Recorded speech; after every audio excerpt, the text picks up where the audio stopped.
Alright, after we've cut our items, I'm going to take a vegetable cube. I'm trying to make this a very, very flavorful stock.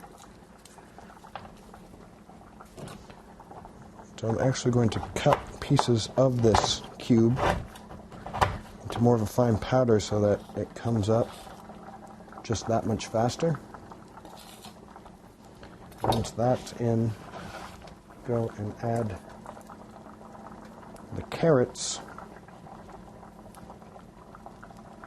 and boil our garlic. Separate our onion rings. Add our celery. Then I'm going to take just one mushroom. I'm going to cut that as well into thin slices. Add that over the top. And then I'm going to put some black pepper in here. And we're not going to really add salt because the bouillon cube will give us that salt. And then we're going to bring this to a boil, and when it's done, then we'll strain out our vegetables.